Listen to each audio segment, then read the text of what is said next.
Hey everybody, welcome back again. We're painted. We've got some powder coat stuff. We're going to put a motor in. Look at these nice powder coated mounts. They're atomic fab mounts. They're a little dusty. But yeah. So this guy's going back in. Like I said last video, I ran out of paint. It's Saturday night of a long weekend. So I'm working with what I got. I intentionally painted in here with enough coats that I can now place the motor in.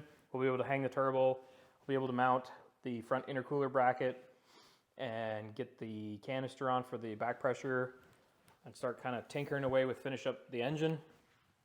Obviously the transmission cannot go in because there's no paint down in here, but the motor stops in a decent enough spot that I can just kind of tape off slash, I don't know, mask off the engine and all that stuff so that I don't get any overspray on any of this stuff.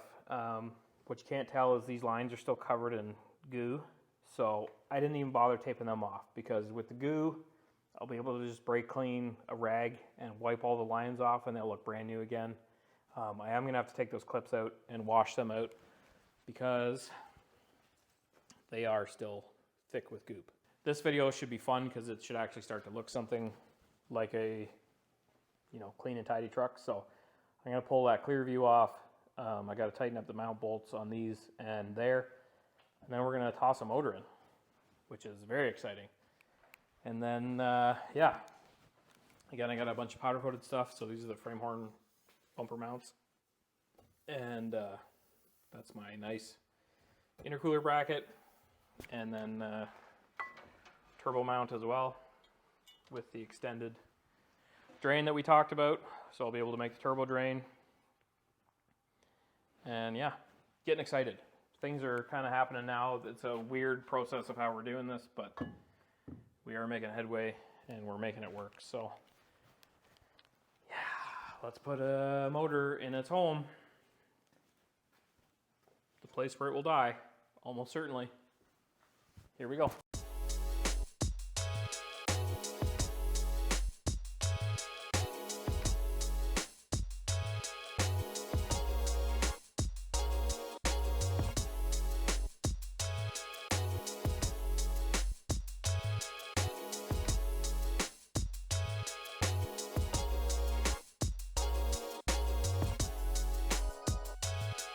Guys, we're back. It's Sunday. You guys saw me get the motor in last night. Will and I kind of tinkered around and did a couple other things, but it's now 1 o'clock on Sunday. I've been here about an hour trying to dig the place out.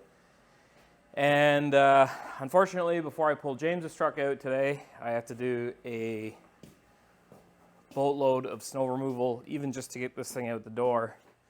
Because as you can see, we live in the beautiful Great White North, and we got probably 8 inches of snow last night. So I do have a plow truck, but it is a tired old girl, and I've been trying to get transmission cooler lines put in it for a few weeks now and haven't been able to, and they are puking. So I'm going to move James's truck out. I'm going to plow a spot for James's truck with the leaking transmission cooler lines.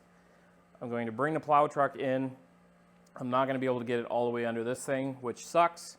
So the door is going to have to stay open, but I am going to actually bypass the cooler entirely. I have an old AN hose off of Lord knows what that I've kept,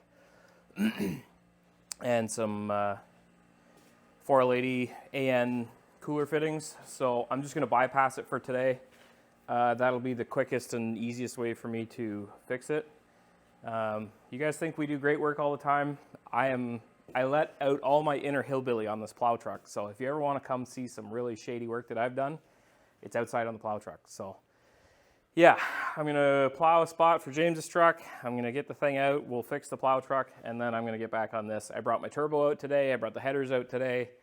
I brought all the stainless crossovers and everything.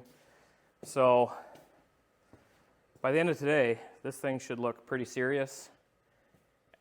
It's Sunday of a long weekend, so I'm hoping to get all day on it tomorrow as well. And let's see where we get. Well, that sure sucked. But I think I won. Maybe. We'll see. yeah, so we'll reconvene after I plow the lot.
So I'm making pretty good progress. I've been killing myself all day because everything looks crooked to me. I don't know what the hell happened. But I started looking, and if you look at the valley cover line here versus that firewall line, you can see a pretty good angle. So the motor mounts must need to pivot a little bit. So I'm going to choose to ignore that for now, as much as it's going to drive me nuts, until the transmission and the tranny mount are in. And once that all goes in, we'll kind of level everything off, and because I know this 100% should be square to that valley cover, which it is if you look at it. But yeah, the whole kind of assembly, this line here versus the cross members off, and there's just a bunch of things that I was looking at today while I was assembling this all that has been driving me nuts. So got the wastegates in and the screamer pipes. Everything is kind of loose still, so it does probably need some adjustment once the transmission goes in and everything's bolted down solid. Then we'll start going through everything, making sure it's all tight, but get the nice texture finish on the compressor housing. I am waiting for my valve covers and my intake manifold to come back with the same finish on them. And I need to get that intercooler, the water pump that's sitting over there, I need to get that welded on so we can get it coated and back in here. Yeah, but anyway, I'm going to make heater hoses now, and I'm going to show you guys how I do that. I think it's kind of a neat process, and it's pretty much the standard way that we do it on all of the turbo builds that we do, where there's not a lot of room here. So you guys saw me drill and tap this water pump. Not drill, but you saw me tap this water pump before. I did finally finish tapping this and was able to get the fittings in there. So I've got two number 10 vibrant push-on style fittings that screw on there. So yeah, I'm going to grab the tripod and then we'll go through that. Okay, so first of all, I'm sure if you have owned a GM truck in the past, you're familiar with these quick disconnects for the heater hoses. They leak all the time. So Dorman makes these replacement units. So I always get them if it's a GM truck, or if it's, you know, a standard old GM car or whatever, then typically the hoses just slide on the heater core properly. But yeah, so we start with that, and I drill and tap the pump like I was talking about a couple of minutes ago, and then we run these fittings that have barbed ends on them, and I just cut a piece of heater hose, and I use these are Gates Power Grip hose clamps. I'm sure you've seen them before, maybe even without knowing, but we pretty much use these on all heater hoses because they are not a big ugly gear clamp. And yeah, they're really easy. You just use a heat gun, and it's just like heat shrink basically. So they are a one-time use, so you got to get it right the first time, which is not hard at all. But yeah, the biggest thing about these is the lettering on them, which drives me insane. So the first thing I do is I grab a rag and I spray a bunch of acetone on said rag, and with that, the lettering comes right off. So Now you got a much better looking clamp, much more discreet. You know I hate branding, so branding comes off. You have to do this before you shrink it though. Once you shrink it, it's on there for good. So we put a hose clamp on either end, and then I'm just going to make sure that the length here looks half decent. I might cut a little bit off of here yet. Yeah, we're going to cut 3/4 of an inch off of this hose. I don't want to cut it too short because I do have those big, I have, you know, relatively tall valve covers, and then I have those big burn down billet adapter guys on there. So I do want some height out of this heater hose still, but this should be plenty of space. So I'm going to pop this fitting off of here. And I'm going to spray a bit of silicone on the fitting itself because they're barbed pretty aggressively. And then we're just going to shove it on there.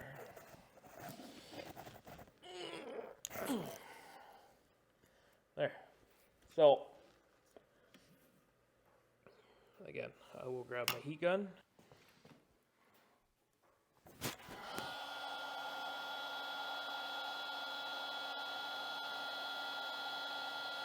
I always just kind of turn them as I heat them up just so that I don't have to move anything but the clamp itself. And then it'll start tightening up here in a second.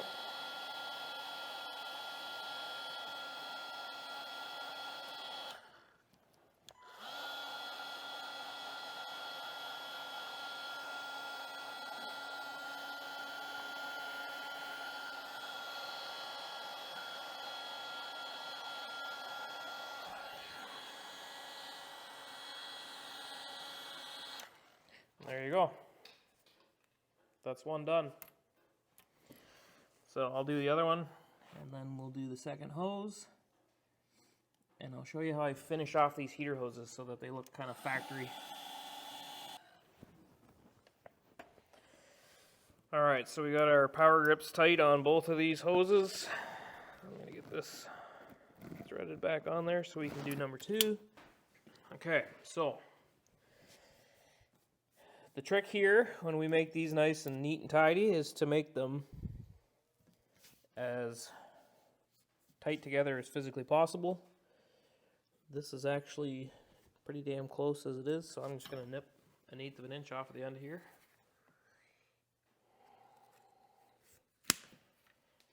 And for anybody wondering, this particular heater hose is the reinforced Daco brand stuff. Yeah, Daco brand. And the hose clamps I'm using are Gates 32 925s, 15/16 to 1/16 size. So they shrink up nice for this size of heater hose. Again, this is the reinforced stuff. There is a slightly thinner one on the market, I think, but this is obviously not it.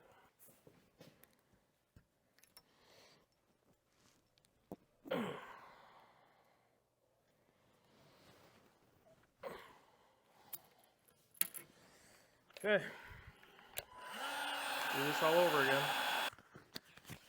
We're going to take some shrink tube, big shrink tube, and drop my scissors. And we're going to run this the majority of the length of these hoses. And what that's going to do is act as a hose clamp to clamp them together. Add a little bit of extra protection, even though they're totally out of the way of everything.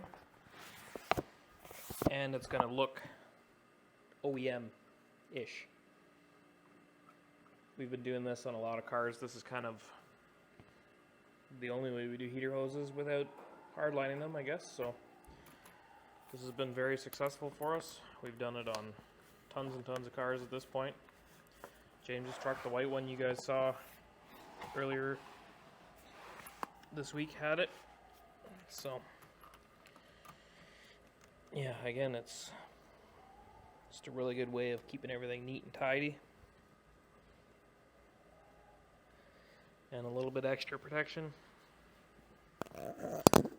So, the important thing is not to go too long. And I like to use the non-glued stuff. This is only what they call single wall, I think. So it's about as thin as it comes, but you're going to see here in a second what it's going to give us for a final look.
All right, we got that pretty well buttoned up. One little wrinkle in the bottom here, but I'm going to let it cool off a little bit so I don't melt it too bad. The nice thing about these heat hose clamps and the heat shrink is that once there is engine heat going through this stuff, they're only going to get tighter.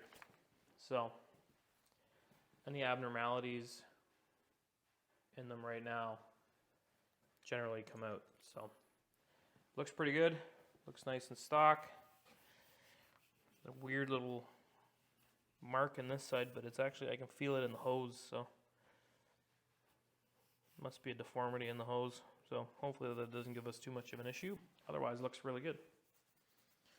Nice and factory looking in a truck that otherwise doesn't appear to be factory at all. I think we might wrap this video up.